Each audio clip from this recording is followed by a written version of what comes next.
morning, everybody. Welcome to the Felicitous section today. Session, I should say, today. Last week we were idyllic. This week, felicitous. Next week,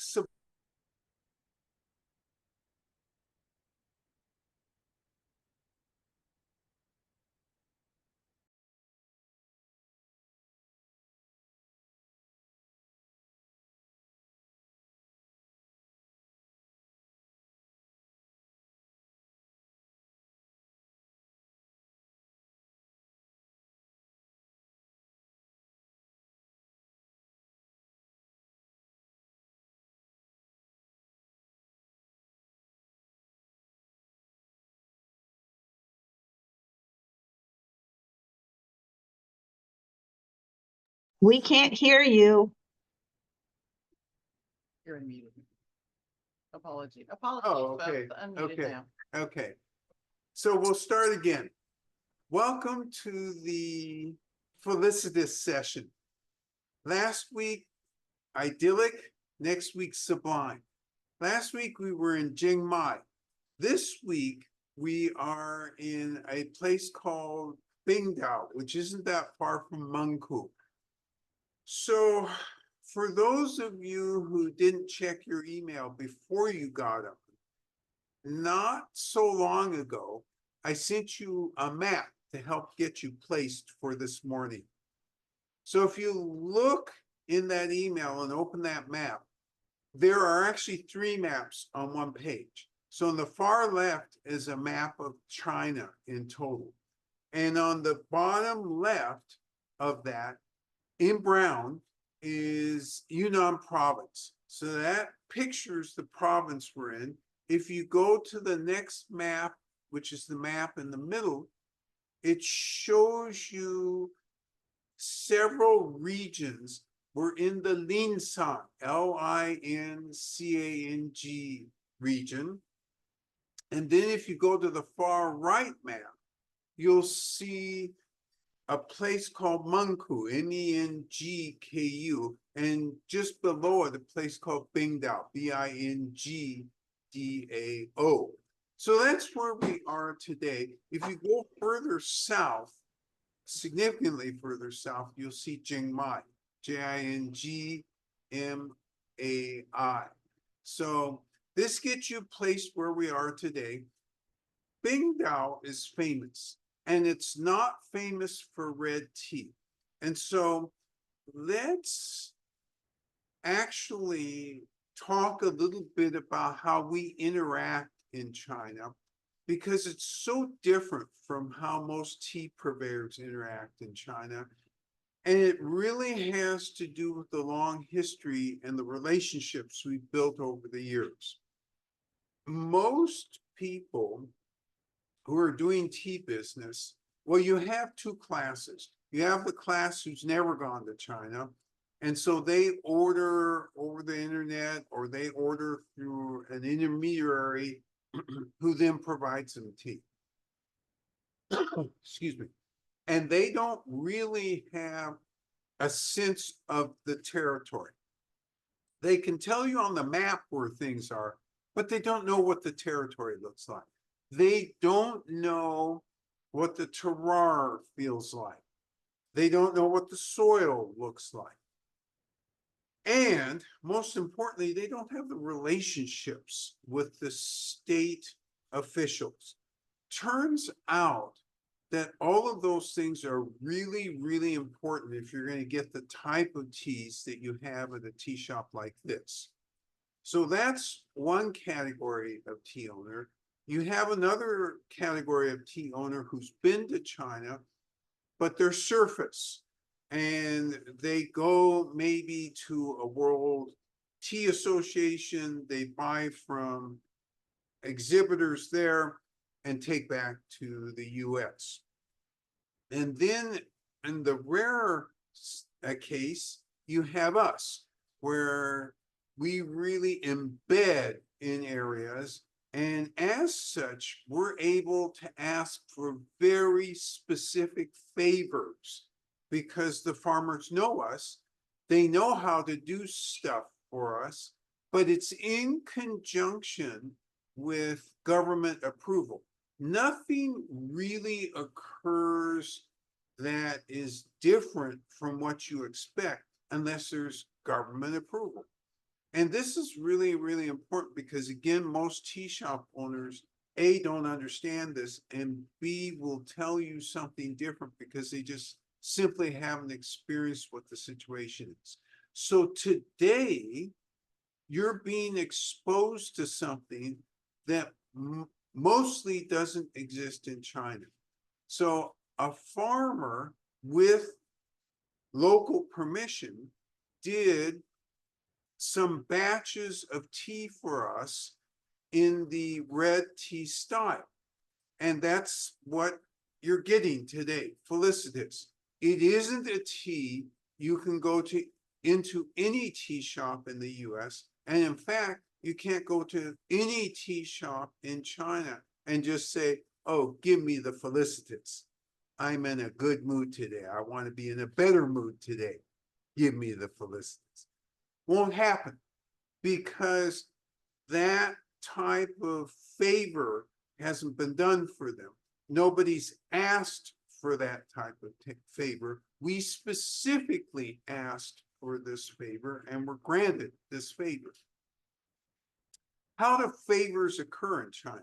They occur because you know people and you know them over years and you interact with them over years. And then when you need something, they almost always, because especially for us, we don't ask in the relative sense of words, these aren't gigantic favors. From our perspective, they are gigantic favors because we're asking farmers to do things that they might not normally do or that they only do for a small number of insiders.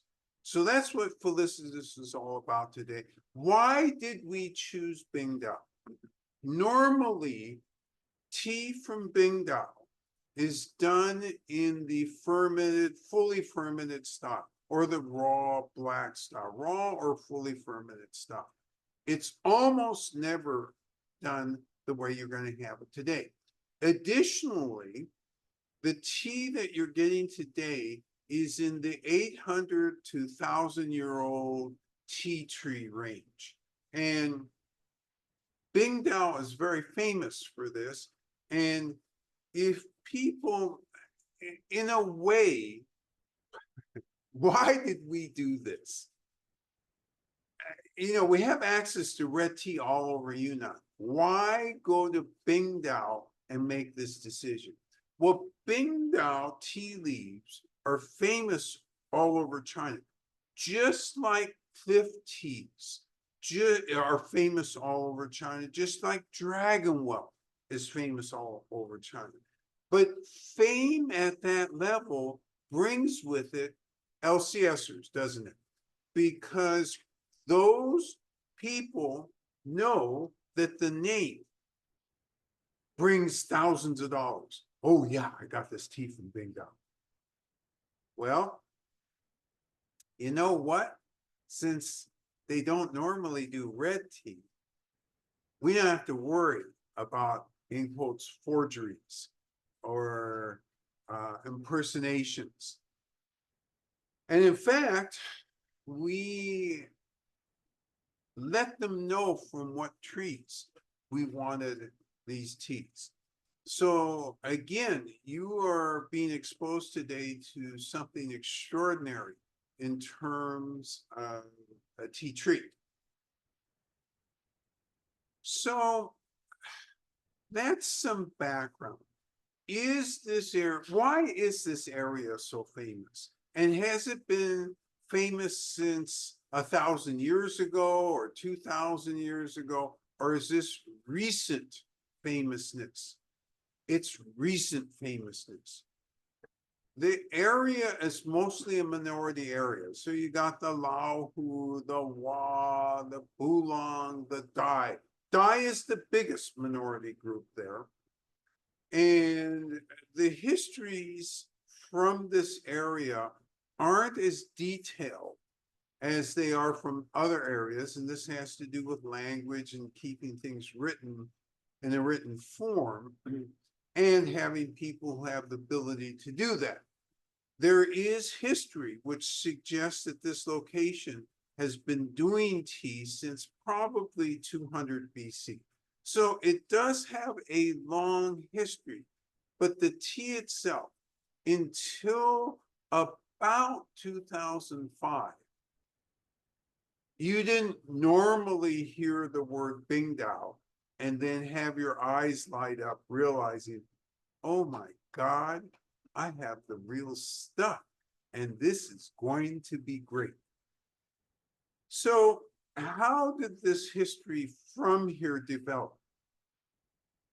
Normally, it's people in the tea industry who find the good places and start to push out the fame of these places because of how good the tea is. This is what happened with Bingdao. This isn't an outsider who came in and said, oh, this is really good, wrote an article, and then everybody acknowledged, yeah, this is really good. This is insiders who did this. And ever since they've done it, though, it's been very, very sought after and went to the top of the charts right away. It's that good. I've talked about Bingdao in the past because then they subsequently had an ecological disaster, but it was man-made and it wasn't complete, but it harmed a portion of the ancient tea tree forest because they built, as the wealth came, and this is sometimes the problem with quick wealth.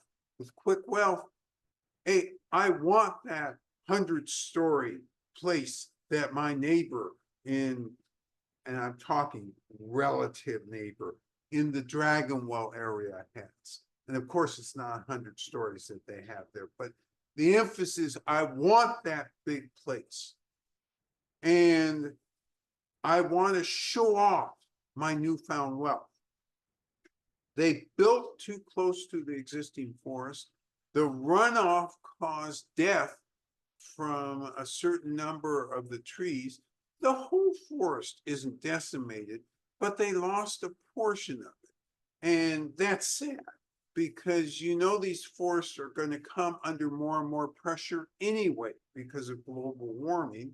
And so to have an artificially created situation that could have been avoided is also a sad thing. Nonetheless, there are still good leaves left there. And there is still great forest left there. And it's still famous, although the production amount obviously is less than what it used to be before. And before it was already a small amount. Now it's a smaller amount. And hence, this is one of the reasons that there's so much fraud around Bingdao related products. So that gives you some sense of background about it. It tells you that they normally don't do red. That's very, very important because this tells you that you can't just go to the market and find this stuff. And it tells you also, gives you some sense that we have these type of relationships, which you already know. People will do things for us, and at the government level, they'll do things for us that they might not ordinarily think to approve. Why is it, aside from just relationship, that they'll do things for us? It has to do with they take the long-term view of how relationships will develop. We have also taken the long-term view, and that's resulted already in a situation where we may end up selling Chinese teas into Japan. And this is because both sides have taken a long-term view. Taking a long-term view means that when favors are asked for, they're granted so long as they're not totally unreasonable.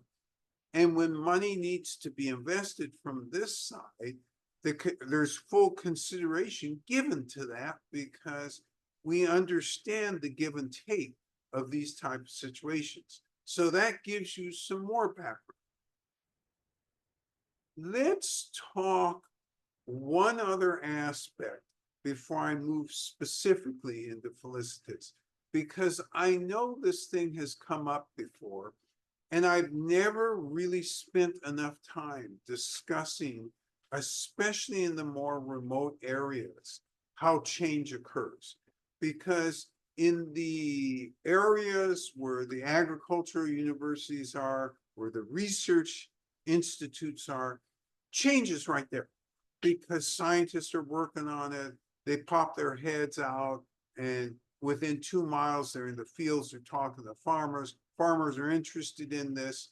Their offspring frequently major or go to these agricultural schools if they're going to stay in the farming arena, and they interact, and therefore know the most forward-thinking, the most modern ideas about tea.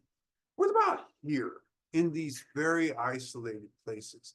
Linsang, as a prefecture, is very isolated. The airport there, when you land at the airport, is about 7,500 feet above sea level.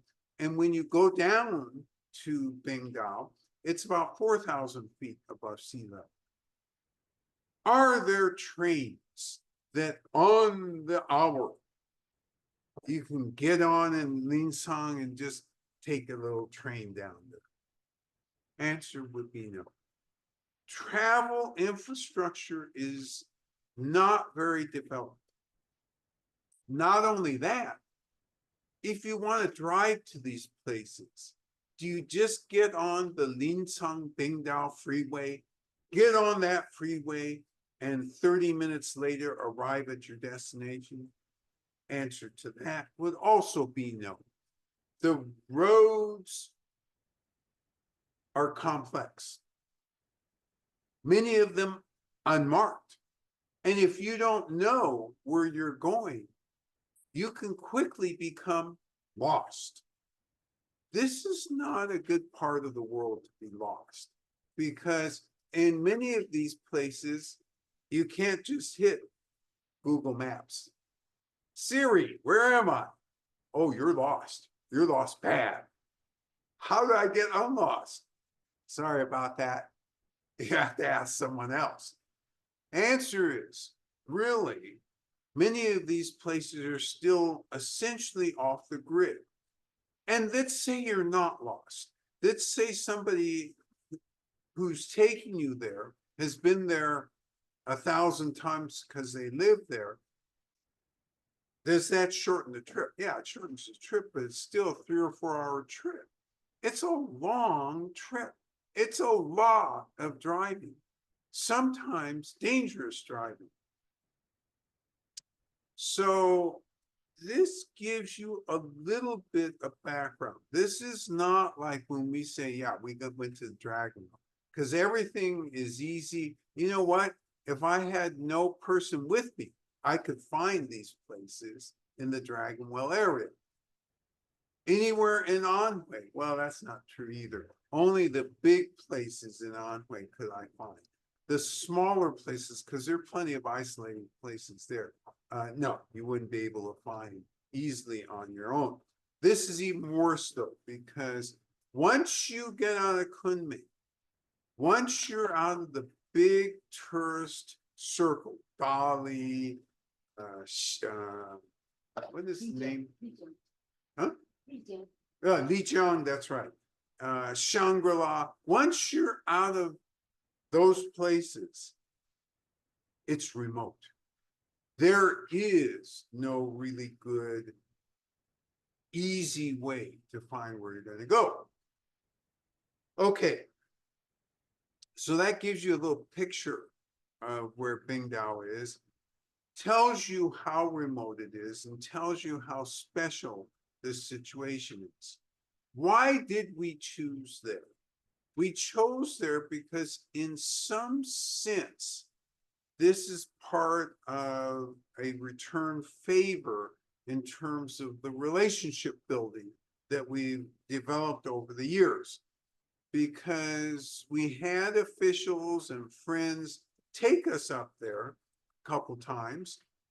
And eventually, people asked us, any possibility you could make our stuff accessible in the West?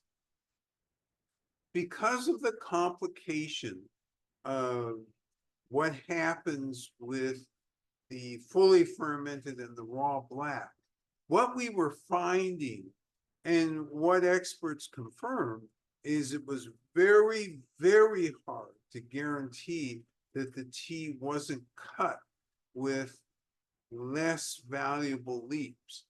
And so one of the ways around this, we thought, is let's pick trees and let's go ahead and have them, because we found a farmer who had the ability to do red. Let's just have him do something that nobody else is doing. And so this was a quid pro quo type of thing, because obviously we paid money for this type of situation.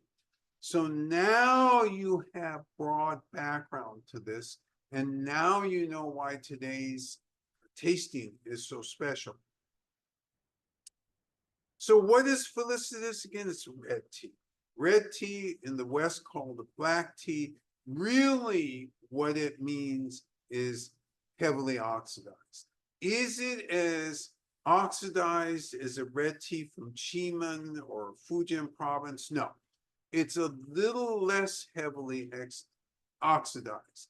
Not a lot less, but at least 10% difference in how it would be oxidized in Yunnan County or in Fujian province. So you're going to get a flavor differentiation.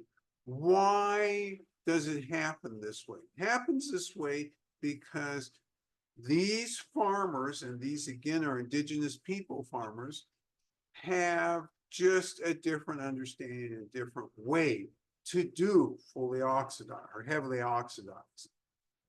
Now, before we talk a ton more about Felicitous, there's one other detail which I said I was going to talk about, and I haven't talked about it yet. And that is, how do farmers end up improving?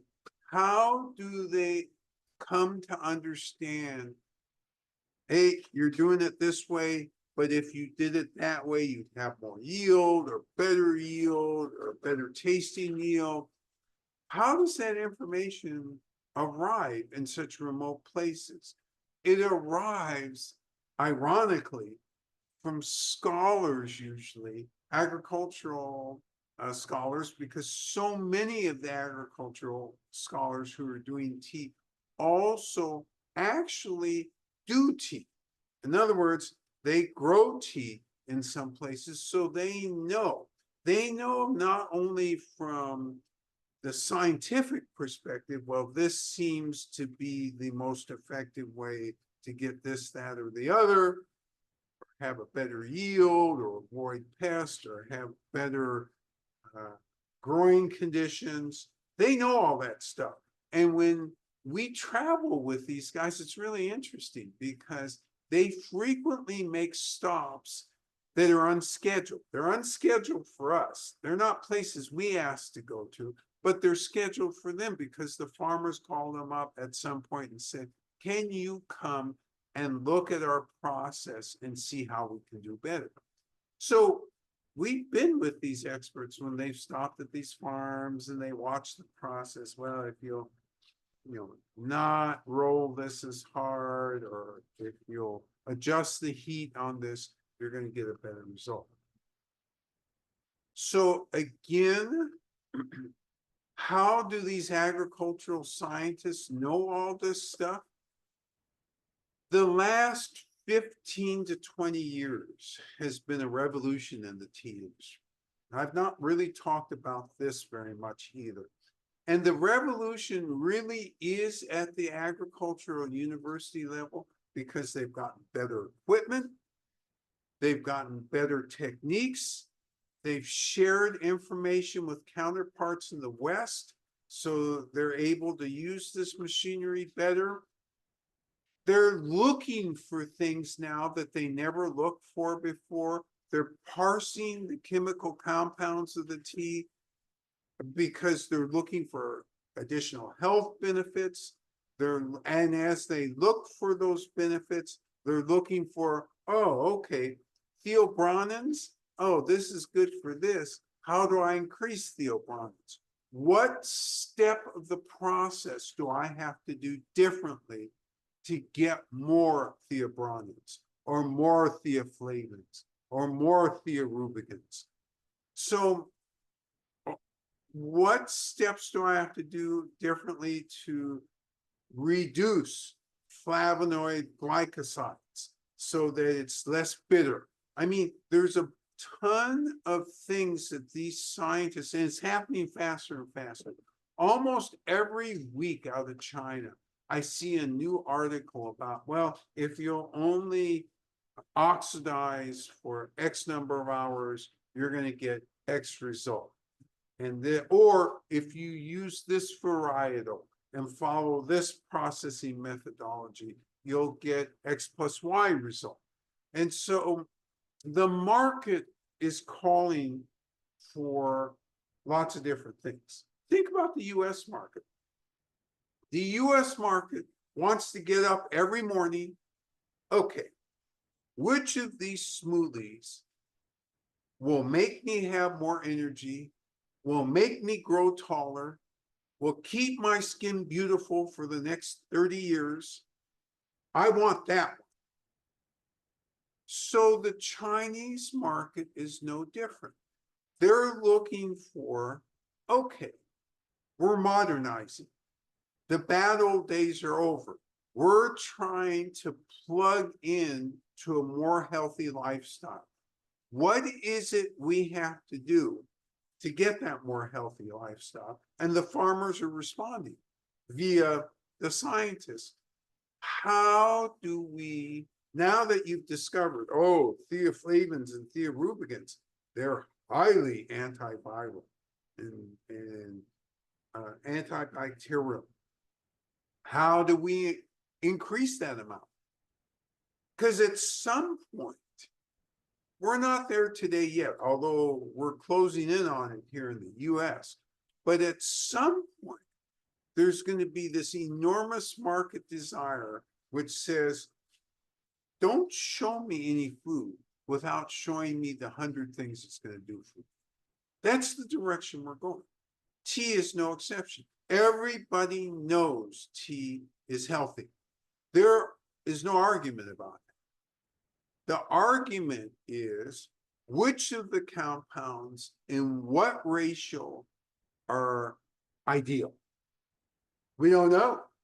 Scientists are working on this situation, and they're doing it bit by bit because, okay, they knew early catechins, those are wonderful things. Do test tube stuff, destroy tumors. We still don't really know what it does in terms of that in the body, but if it destroys it in test tubes, it can't be bad. You know, it's good for circulation. Theoflavins already, oh my gosh, there's more benefits to this than we thought. So piecemeal, they're pulling these off piecemeal, and this is the way we have to do it. Test, blind test, then test on humans. Actually, we usually test on animals first and then test on humans, right? So China is no different in terms of the pressure, in terms of the market direction. And this is why now you're beginning to see different things come out of China, and you're beginning to hear us talk a little bit differently. We've been aware that these things are piecemeal going on. Now we're aware that they're going on in much bigger quantities, and we're aware that Western companies are trying to divine these secrets because they believe, yeah, we'll get one of these secrets. This could be very beneficial for us. And so there's a lot of attention, and the machinery has gotten better and better.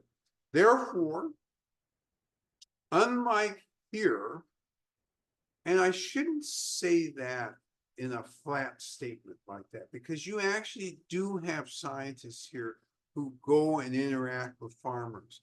But what I would say, the differences in China is the farmers develop friendships with local scientists. And as favors, the local scientists will go up, look at the crop, look at the process, and make suggestions. And so it's a little different feel than it is here.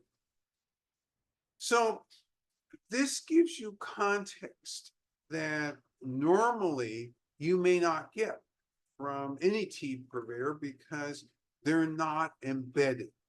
When you're embedded, all of a sudden you see all these things, you experience these things, and you realize this is how the tea industry is growing.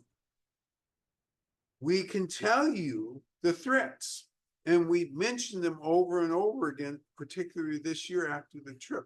Global warming and fires in particular are a big threat. And at some point, some of this tea will not be available again. And hence why we've made the decision this year to add 50, 60 new teas, because we realized from this trip that that's a real threat, and that while we're all working hard to reduce the effects of global warming and reduce the causes of global warming, we're not there yet. And so long as we're not there yet, the effects, the negative effects of that are beginning to multiply. And as they multiply, we are actually literally afraid that some of the things that we thought 10 years ago, oh yeah, this is always going to be easy to get. Let's not worry about that. And when we talk to government officials and scientists, yeah, there's going to be no problem with that. It's a little bit different out there now. It's scary in a way. For us, not scary as much as, hey, we got to focus and continue getting tea. We just get it in smaller quantities, but we're going to continue getting flavor profiles that are not available elsewhere. And again, the reason being is because we're embedded in this situation. So is Felicitous made in any obvious way? And let's see how I'm doing. Oh, bad as usual, but you're not surprised. Is it made in any obvious way differently than other high-grade red teas? And the answer would be no. Has there been more scientific input to the making of this? The answer would be yes, because one of our friends is a scientist and had, when this tea was actually being processed, helped give advice on how it should be processed. And where are the key components with red tea? Aside from soil and terroir, which are a little bit harder to control, except in one aspect. And the one aspect being, if you're gonna get healthy, the most nutritive, the most healthy tea leaves, where are you gonna go? The forest. You're gonna go the forest. Older is better. More diverse is even better than that. That's where you're gonna go and get your tea leaves. Secondly, of the processes, which process, if you were going to ask me of the 6 or 7 steps to make red tea, where would I put the most time? Probably in the oxidation, the piling and oxidation, because it turns out from a flavor perspective, particularly by varietal, X amount of hours. And usually it's somewhere between 3 to 4 hours. Produces some wonderful results for most varieties. All right, I've talked enough about introductory situation with this particular tea. It's really important to give you that background because this is a little different. And that's why I took a little bit extra long to do this. But I know you're thirsty. I'm thirsty too. Tea Master is impatient. So let's go ahead and ask Bijou, the Tea Master, to come up and demonstrate Felicitous and then to brew along with you. So it is my great pleasure to bring, all clad in magic black today, as am I. Yes, the Tea Master, Bijou. Thank you. Yeah. Okay, we do. This is We'll cook. 5克4的 Yes, 5 grams, 4 minutes. 4 minutes. Yes, that's correct.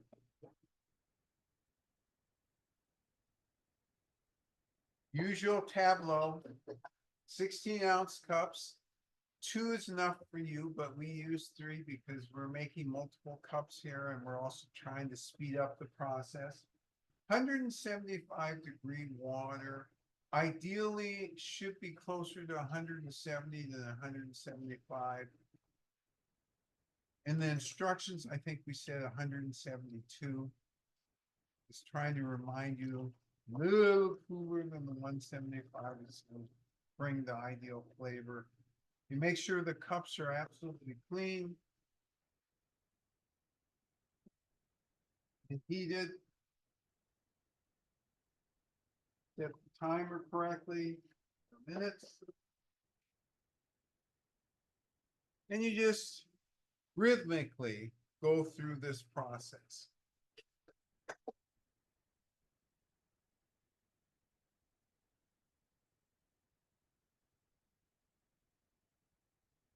The master is drying the water, preheat it to 175.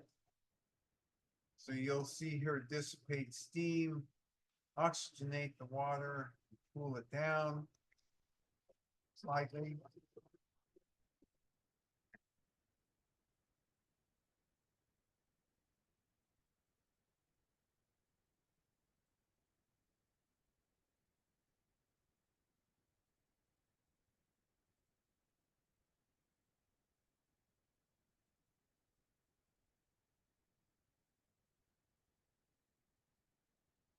It's just a nice steady rhythm. Not in a huge hurry.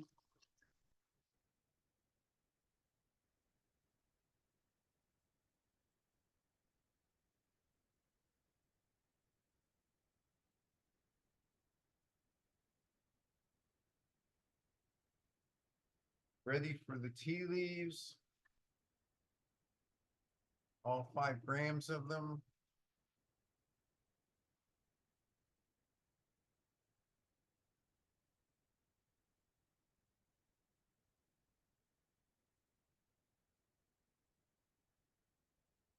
Make sure you heat the tea leaves.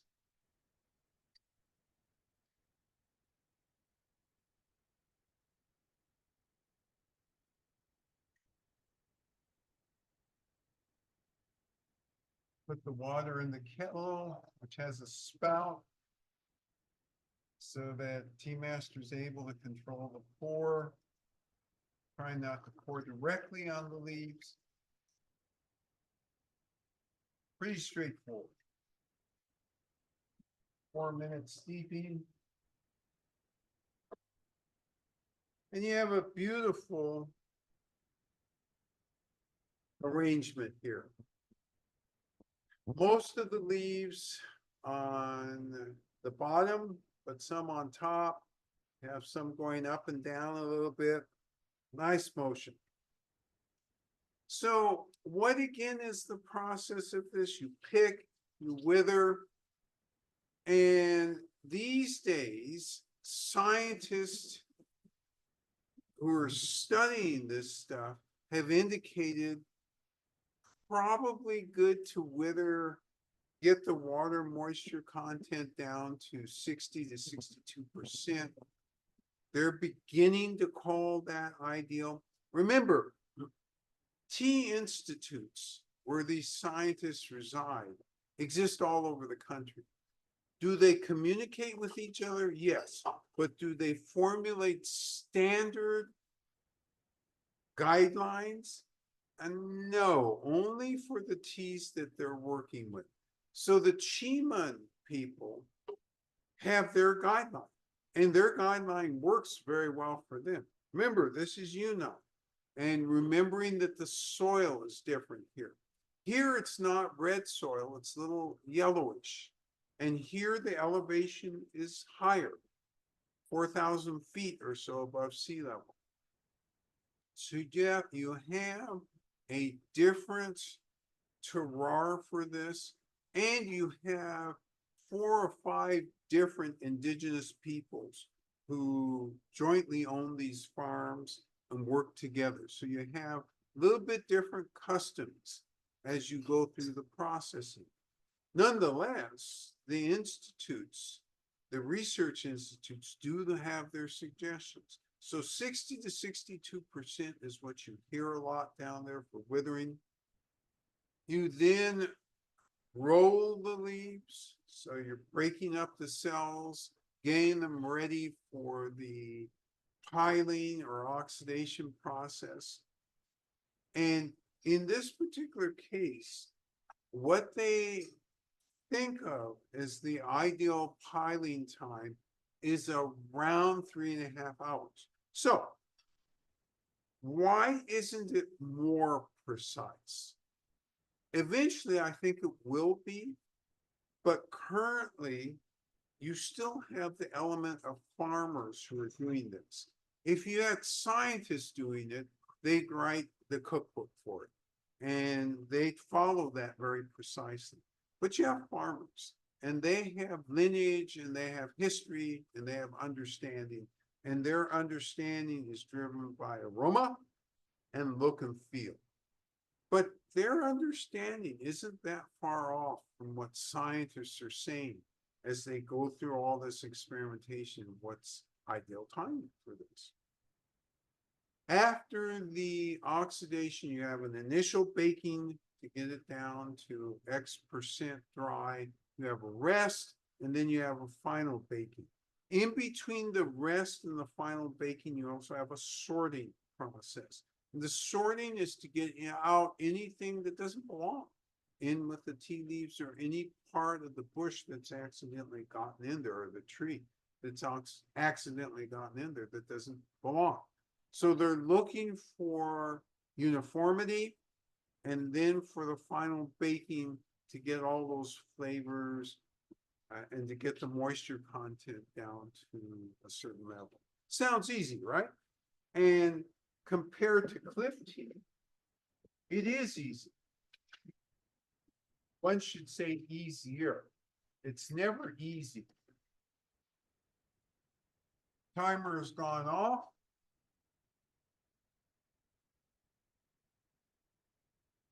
Separating the tea leaves, tea water. And here's what we have. A wonderful brownish, almost, might say auburn color. All right, and we're going to enter the quality arena. This is 172 degrees, so we can take a larger sip, and we're going to determine right away what the mouthfeel is. Where is it astringent? What's the aftertaste? And what are the energetics?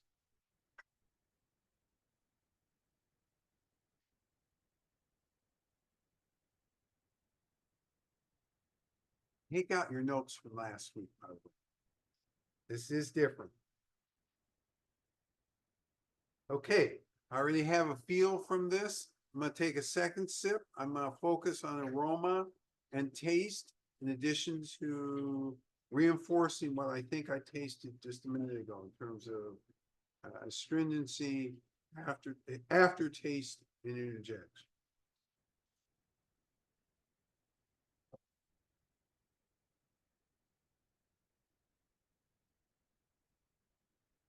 Okay, I'm ready to make my notes. It's your turn. Make sure your equipment is ready. Your timer is at 4 minutes. It's bag number 2. Felicitous.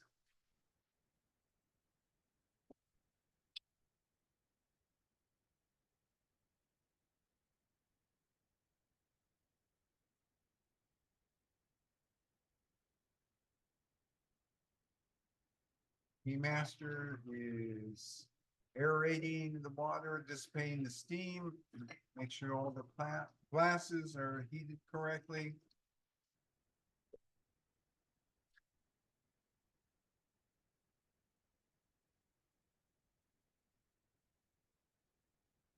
Drawing 175-degree water now.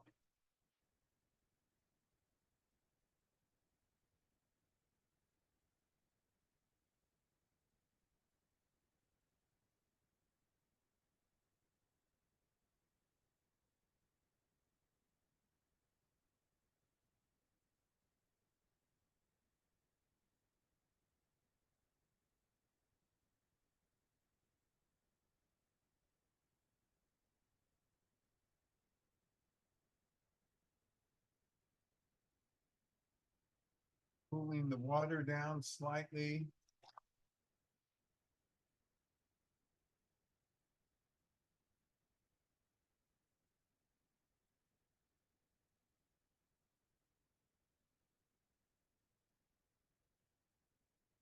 Okay. Putting the tea leaves, which you should be doing. Transferring them into the heated cup.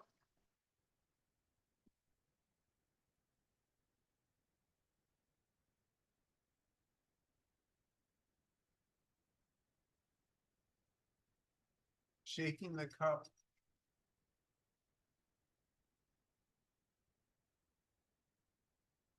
Comment from one of the participants, the warm, wet leaves are earthy and sweet, like a young caramel, compared to the more mature oolongs. Oh, love it. Earthy and sweet smell of leaves, like a young caramel. I like the sense of a young caramel. That actually means something to me.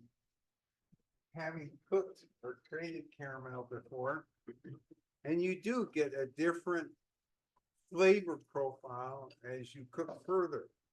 And so, yes, this has that. Great observation. Great observation. So the other question you might be wondering about, and I haven't talked about it much because I talked about it earlier in relationship to us. I didn't talk about it in relationship to the farmers. Do the farmers notice any changes in their environment? And the answer is absolutely they notice change. Are they worried? They don't express worry the same way we do. I'm petrified, actually. The farmers aren't acting like they're petrified.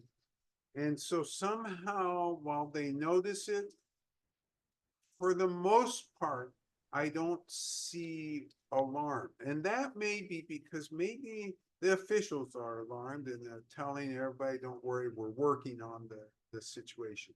Not quite sure, but they definitely do notice, and especially these last few years in particular, because some of the changes that have occurred have just been greater and happened faster than what we've seen in the past.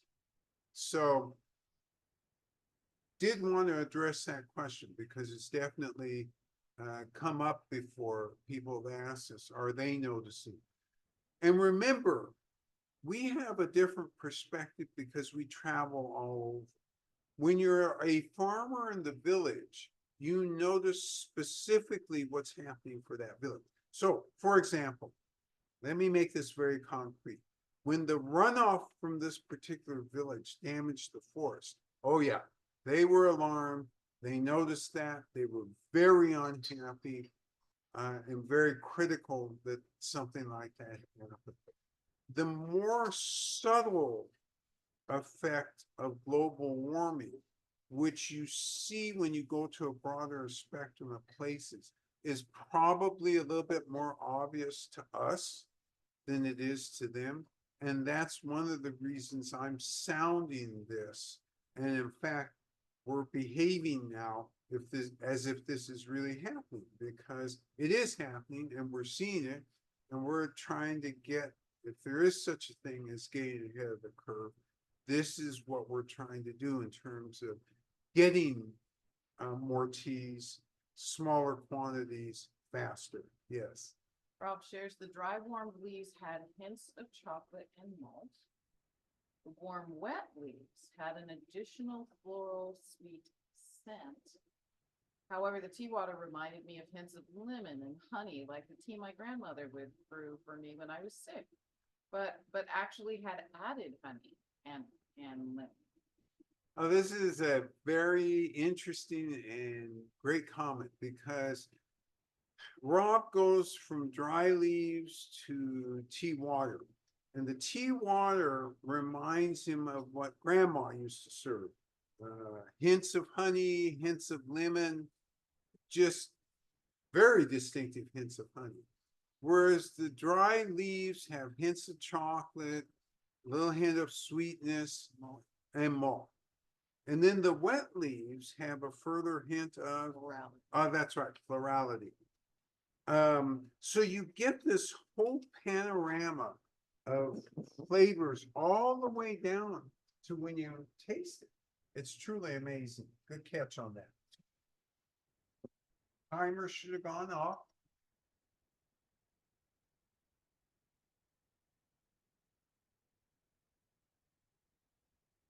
And in some way, to comment about Rob's comment one more time. Remembering that I said one of the things that we tried to do with leaves from this area is make sure that we're getting the real thing. The real thing, as you can taste, is just wonderful. And if you were drinking what they produced at this level in terms of their raw black or their fully fermented stuff, you would be blown away. It's that good.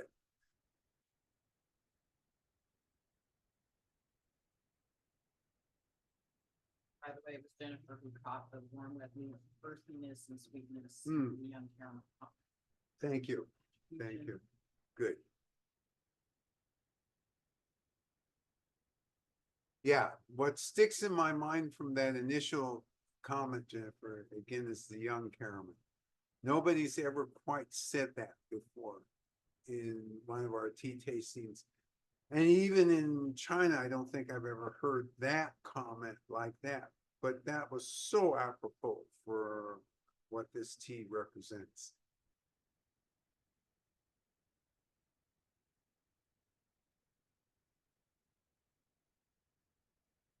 So the other part of what's fun about this particular village is after that initial disaster with building too close, what they did is they moved all the auxiliary services downriver. They have a river which runs through there. And therefore, washing clothes in the stream, they do that downriver. There's little stores downriver. So that's, they reacted really appropriately that way. Yes. Jeannie detects a gentle light astringency that tingles the tip of her tongue. So Jeannie talks about light astringency that tingles the tip of her tongue. And so let's talk about light astringency. That's exactly what I would say about this.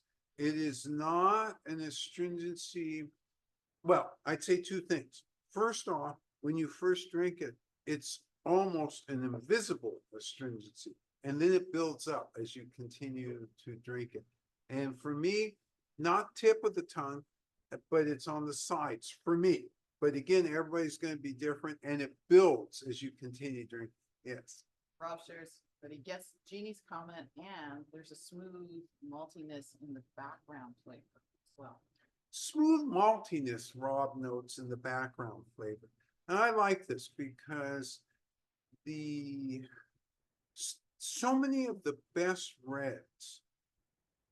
And so best reds, that's a hard term. I probably shouldn't have used that. So many of the reds that are so easy to drink have that similar maltiness in the background.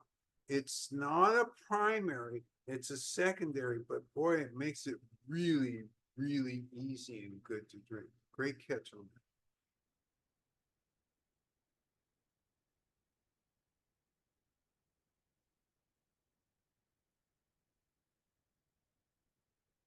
Jenny, she says, I fully get Rob's comment. The nose for me overlapped a lot. Honey, lemon, some other floral notes, hibiscus maybe? The tea water for me also had some light and welcoming citrus notes. This is so interesting because you're capturing what's really unique about tea leaves from this area. And one of the reasons that they're so popular in the Chinese market, when you get genuine Bingdao cakes, they're unbelievable. And so Jenny talks about hints of citrus in the actual flavor, in addition to confirming some of the same hints that Rob noted in terms of florality, honeyness, maltiness. Florality, hibiscus. Oh, maybe. hibiscus. Yeah, normally I'm not usually wanting to hear hibiscus, but in this case I am, because it's there. It's that sense of lightness of that floral, fruity flavor. Yeah, it's there. Jeannie also shares with all, Jenny also shares with all of your talk of the river, I can't stop associating the flavor with the experience of floating down river in the summer, relaxing but warming wind experience, winding experience. Oh, that's a really interesting comment. This Jeannie? Yeah. Jen. Jen, okay. So we talked last week about how in certain areas of judging teas, they're working with touching things and equating that touch to flavors. And I love the fact that you have metaphorically touched, because essentially what you said, that the river reminds you as you taste this of, you can envision yourself floating down a river during the summer months, nice and warm, beautiful surroundings, just a sense of comfort. Jennifer says, I'm also picking up some florality in the tea liquor like Rob and Jen E as I take an inhale while sipping tea. So Jennifer also notes she's picking up florality, just as many of the others of you have, as she sips the tea. And again, this tea, you can't get away from it. There is that florality. There is a fruitiness. And the tea leaves here tell the story. They're unique. Yes. Rob says, I can imagine sipping this tea in a wood-paneled, book-lined room while sitting in an overstuffed leather chair with a window looking out on the New York City skyline. So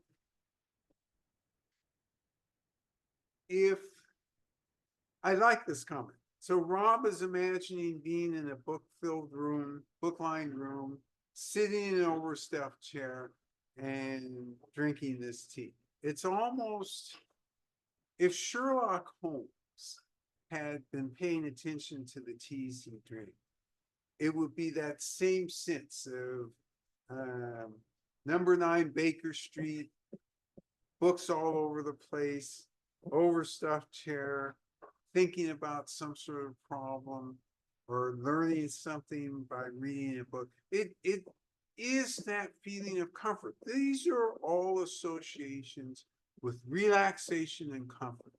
And these teas have this, or particularly this one has this. And this is very different from last week's. Even though last week was older tea leaves and you might have thought would end up even more mellow, that's not the case. It's these leaves. All right. Right on the money. You guys are fabulous, just fabulous. You picked up the specialness of this particular tea. And what's been great about this is we've had time to talk about this region. We've had time to talk about the tea business and how we operate in the tea business and how that's different than most tea purveyors operate. We've had a chance to talk a little bit about global warming and how they think about it in China and how we think about it here. This has been a great and fun session. I don't know how we could get more sublime. Oh, wait a minute. Maybe we could get some real sublime next week. Your responsibility this week is to stay healthy. Wonderful session. I salute you all. We'll see you next week. Bye-bye now. Take care. Bye.